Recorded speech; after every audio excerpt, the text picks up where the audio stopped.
This one simple pattern says it's time to be mindful of stocks, or you're probably going to guess it, time for another warning. I'm talking specifically about weekly lower lows.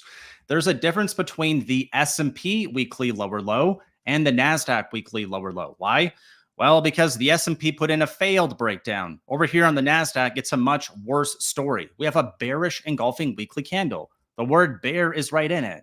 So what bearish engulfing means is that we have a higher high, we have a lower low, and we close below the low. So let's blow this up to make it really easy to understand because, as you probably saw, this pattern happens frequently, and it's usually a topping pattern. Higher high, lower low, closing below the low. That's a bearish engulfing weekly candle. So why does it matter?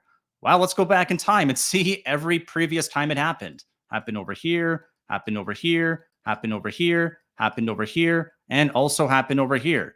What usually followed after? Well, at least a couple weeks of correction. If not, it was a big correction. So let's see. We went down quite a bit, a lot. That was the bear market drop. There's a correction. There's a correction. There's a correction. So don't ignore this pattern. I've been warning you for at least the last week that when tech stocks get red, the staircase up and the elevator down is playing out here. There's a lot of red everywhere in the last week. So what exactly happened today? Because we're flipping and we're flopping and we're going everywhere.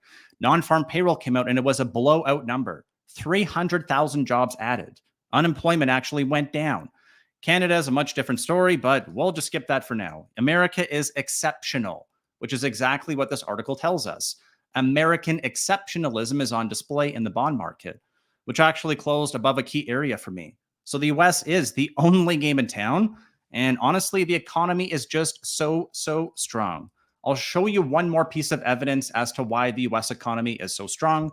If we look to last quarter's GDP, it's 2.38. Now we're at 2.81. So we're re-accelerating because the US is exceptional in terms of jobs, GDP, and pretty much everything.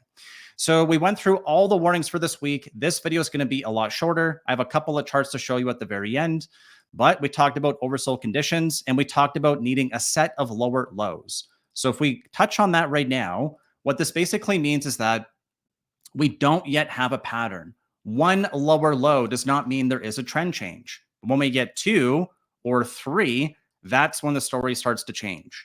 So if we get yet another weekly lower low, another lower high, this is when the pattern is going to look a lot more similar, like it did over here and every previous time we went down. We didn't just get one bearish engulfing. It was usually followed through by selling, selling, selling, and selling, where we close below the low. I would call that confirmation. So I've been giving warnings for quite a while, but now I'm telling you, we're going to get confirmation next Friday if we do continue to see more of the same. So this will be very interesting because the next level of support for the S&P is down at 504. I forgot, I'm going to ask you for a huge favor, and thank you so much for your support on yesterday's video. I think it's the biggest video on the channel yet. Thank you so very much. If you want to subscribe, I would really appreciate that. So what's really interesting too, we're mainly focusing on weekly charts here, but what the hell's going on here? What do I got? Let's remove this TAN. Let's go back to here.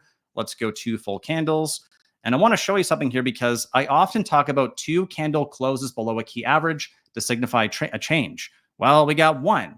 QQQ closed below the 50, and we got a nice little bounce here. So bounce. And that 506 area on SPY is going to be, 506, 507 is our 50 DMA, which should be just above that key area of 504. So tell me what this means because I'm not following along. All right.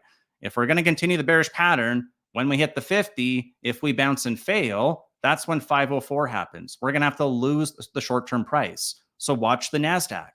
What do we watch for specifically? Well, we watch for an inside bar break bear. So here we have an inside bar. If we go bearish, that's a bear break. We're going to be below the 50. It's going to be a weekly lower low. I just told you what that means. If we get an inside bar break bull, which means getting back above 443.17, then we see whether or not we can actually advance here. Honestly, I'm not sure. I don't know, right? I'm given warnings. All I can do is follow the tape. That's all I can do.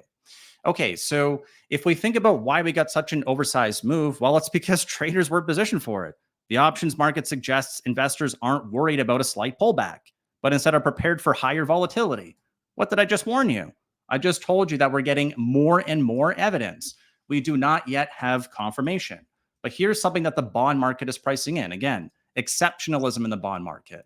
What do we see?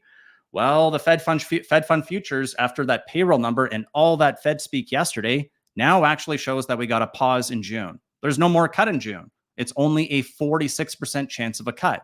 Now it's 50% chance of a pause, which means all that Fed speak worked and the market actually closed up. So I want to see whether or not we get higher volatility. And if we do, we know exactly what levels to watch for.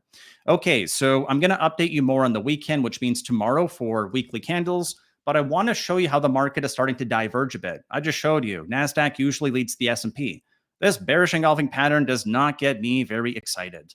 But if I look across the market for SPY, we have a failed breakdown. We closed back above last week's low by 3 cents, 518.4, looking at the number over here, and we closed at 518.43. Saved it by 3 cents. Cool. Look over here to RSP, failed breakdown. Exact same thing, not by a lot. So what does this mean? We have a clear area to defend, or that weekly low. If we now look at something like the Dow Jones, that's just a breakdown. The Dow Jones and the NASDAQ both look soft. They both look weak. Okay, what else? Let's look at XLF. Failed breakdown. So all I'm trying to show you is that the market is definitely getting whippy, right? We're getting flips, we're getting flops. And honestly, all you can do is try to follow the tape. So with that said, if you want to watch the weekend deep dive, that's now here on the left-hand side. If not, I look forward to seeing you tomorrow. And thank you very much for tuning in today. I appreciate it.